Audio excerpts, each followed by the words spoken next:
دا چې مونږ شور نه کوو دا چې مونږ زور نه کوو له جنګه ستړي یو مونږ ځکه جنګ نور نه کوو زه به دې سر مات کم زه به دې اختر وباسم دغه نشه به درنه ښه سراسر وباسم مونږ به سرکار هم مني مونږ به اغیار هم مني مونږ پښتانه یو صاحبه مونږ به ستا پلار هم مني. السلام علیکم ورحمت الله.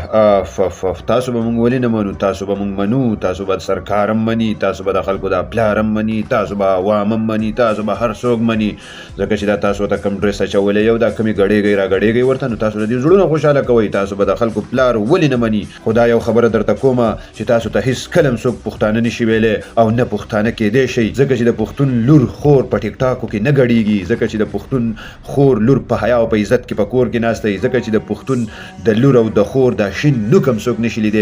نو بیا تاسو څنګه ځان ته پښتانه وایئ؟ تاسو پښتانه نشئ کېدی. پښتون هغه پښتون دی چې د هغه خور او لور په حیا او په عزت کې په کور کې ناستی او چې بهر یې راوباسي نو په حیا او په پرده کې راوباسي، ټیک ټاکو ته نه راوباسي، او چې کومه جنۍ ټیک ټاکو ته راوځي او د بدن نمایش کوي نو هغې ته پښتانه نه، هغې ته بېغیرتي وایي، هغې ته دوستوب وایي، هغې ته کنجرتوب وایي او هغې ته کنجرې وایي.